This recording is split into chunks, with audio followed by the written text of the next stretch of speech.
Dubai में शाहिद अफरीदी को भारतीयों ने नहीं बुलाया था, वो खुद पहुंचे थे। ये चीजें क्लियर कर दी गई हैं। नमस्कार, स्वागत है आपका हमारे चैनल यूएई खबर पर। दुबई में आयोजित एक सांस्कृतिक कार्यक्रम में पाकिस्तान के पूर्व क्रिकेटर शाहिद अफरीदी और उमर गुल की मौजूदगी अब केरल समुदाय को भारी पड़ गई है। वायरल वीडियो में इन दोनों क्रिकेटरों का गर्मजोशी से स्वागत करते दिखाए जाने पर सोशल मीडिया पर तूफान खड़ा हो गया। आलोचना इतनी तेज थी कि आयोजकों को सफाई देकर माफी मांगनी पड़ी।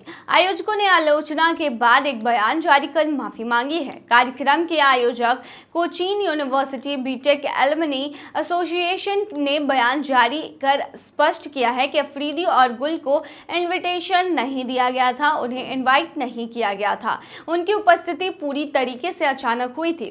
क्यूबा ने कहा कि कार्यक्रम की तारीख पहले से तय थी और जिस स्थान यानी कि पीएडी दुबई को चुना गया वो कम लागत और उपलब्धता के आधार पर तय किया गया था। बयान में कहा गया कि ना तो अफरीदी और ना ही गुल को हमारे किसी सदस्य ने इनवाइट किया था। वे उसी दिन एक अन्य कार्यक्रम के लिए परिसर में मौजूद थे और कार्यक्रम के अंतिम क्षणों में अचानक पहुंच गए। आयोजकों ने भी स्वीकार किया कि वे उनकी एंट्री को रोकने या दर्शकों की प्रतिक्रिया को कंट्रोल करने में काफी असमर्थ रहे।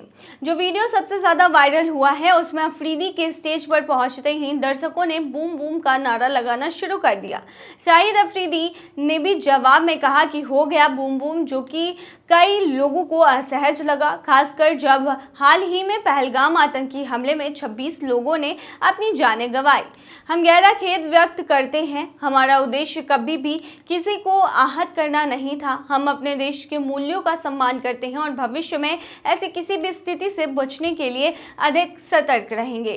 नाराजगी का मुख्य कारण सिर्फ अफरीदी की मौजूदगी के साथ साथ अफरीदी के वो पुराने बयान भी हैं जिसमें उन्होंने भारत की सेना पर निशाना साधा था। हाल ही में उन्होंने एक पाकिस्तानी चैनल पर कहा था कि अगर भारत में एक पटाखा भी फूटेगा तो उंगलियां पाकिस्तान पर ही उठेगी। इतना ही नहीं, उन्होंने भारतीय मीडिया को बॉलीवुड प्रोडक्शन की तरफ बताया दिया था। इतना ही नहीं, जब भारत और पाकिस्तान का युद्ध हो रहा था तो इस दौरान भी अफरीदी एक ऐसे क्रिकेटर थे, एक ऐसे पॉपुलर पर्सनालिटी थे जो खुलकर भारत को नीचा दिखा रहे थे, भारत की सेना पर सवाल खड़ा कर रहे थे और उन्हें बुरा भला कह रहे थे। ऐसे में केरल वासी के इवेंट में उनका पहुंच जाना भारतीयों को गुस्सा दिलाने जैसा काम था।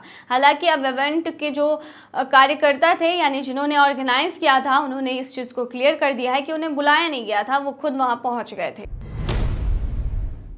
बिहार में दुनिया का तीसरा सबसे बड़ा कुरान पाक। बिहार के गया जिले में स्थित एक ऐतिहासिक स्थल पर इस्लामी धरोहर का एक अद्भुत रत्न सुरक्षित है। दुनिया की तीसरी सबसे बड़ी प्रिंटेड कुरान, जिसे कुरान पाक भी कहा जाता है।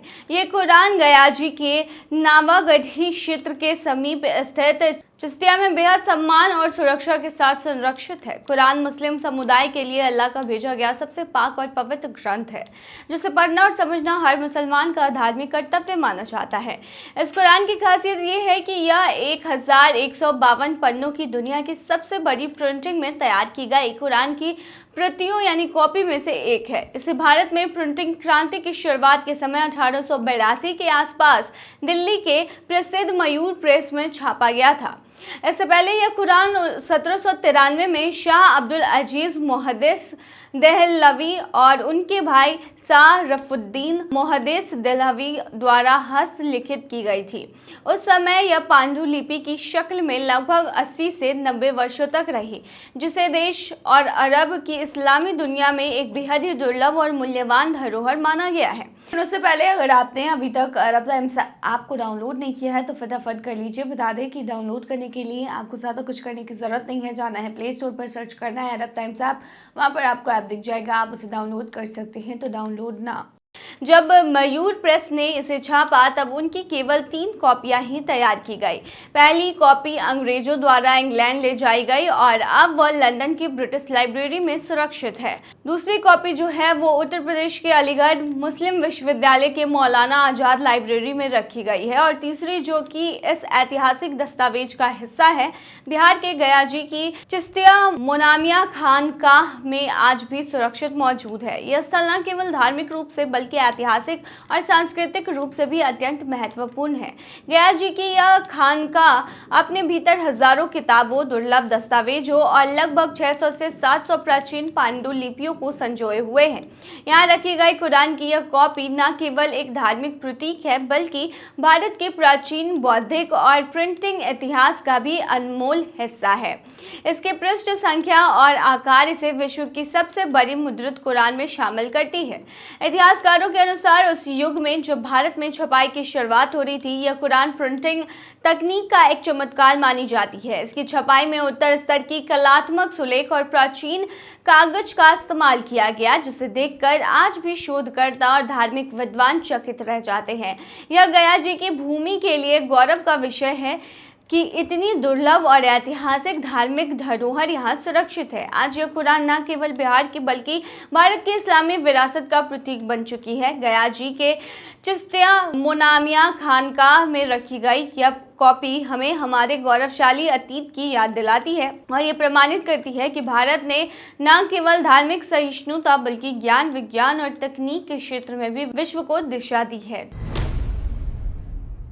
अबू धाबी पुलिस की अपील, इमरजेंसी गाड़ियों को दे जरूर रास्ता। अबू धाबी पुलिस ने ड्राइवरों को फिर से याद दिलाया है कि अगर कोई पुलिस, एम्बुलेंस या फायर ब्रिगेड की गाड़ी सायरन और लाइट के साथ आ रही हो तो तुरंत साइड देकर रास्ता देना जरूरी है। यूएई वैसे भी उन गिने चुने देशों में है जहां लोग आमतौर पर इमरजेंसी वाहनों को खुद ब खुद रास्ता दे देते हैं, लेकिन पुलिस ये सुनिश्चित करना चाहती है कि हर कोई ऐसा ही करता रहे। आखिर ऐसा क्यों? देखिए, क्योंकि जब भी कोई बड़ा हादसा, आग या मेडिकल इमरजेंसी होती है तो हर सेकंड बहुत कीमती होता है। एक छोटी सी भी देरी किसी की जान पर भारी पड़ सकती है। इसीलिए अबू धाबी पुलिस ने नागरिक सुरक्षा प्राधिकरण के साथ मिलकर don't hesitate give way instantly नाम के एक 6 महीने की जागरूकता अभियान को शुरू किया है। इसमें लोगों को बताया जा रहा है कि अगर आपने इमरजेंसी गाड़ी को रास्ता नहीं दिया तो 3000 दिरहम का जुर्माना, 6 ट्रैफिक पॉइंट और 30 दिन के लिए गाड़ी जब्त हो सकती है। अगर किसी इमरजेंसी गाड़ी को गोदामों या बिल्डिंग एरिया में आने से रोका गया तो जुर्माना सीधा 50,000 दिरहम तक पहुंच सकता है। बारिश या धूल भरी हवा जैसे खराब मौसम में अगर रास्ता नहीं दिया गया तो 1000 दिरहम और 4 ब्लैक पॉइंट अलग से मिलेंगे और गाड़ी 60 दिन के लिए जब्त की जा सकती है। क्या करें जब इमरजेंसी गाड़ी दिखे? तो देखिए, गाड़ी में म्यूजिक या वॉल्यूम कम रखें ताकि सायरन सुनाई दे। घबराएं नहीं, बस ध्यान रखें और शांत रहें। अगर सामने से गाड़ी आ रही है तो देखें वह किस तरफ से जा रही है। धीरे से दाईं और साइड ले और हाथ शोल्डर खाली रखें। ब्रेक अचानक न लगाएं और बीच सड़क पर गाड़ी खड़ी ना करें। चौराहे पर भले ही ग्रीन सिग्नल हो, लेकिन इमरजेंसी गाड़ी को पहले निकलने दें। जब वो निकल जाए तभी वापस ट्रैफिक में आए। जब आप इमरजेंसी गाड़ी के पास हो तो ऐसे में ध्यान दें कि आसपास कोई गाड़ी या इमरजेंसी कर्मचारी तो नहीं। आराम से धीमे चले और ज़रूरत पड़े तो रुक जाए। और हाँ, एक्सीडेंट देखकर वहाँ ना झांके या वीडियो बनाने की कोशिश बिल्कुल भी ना करें।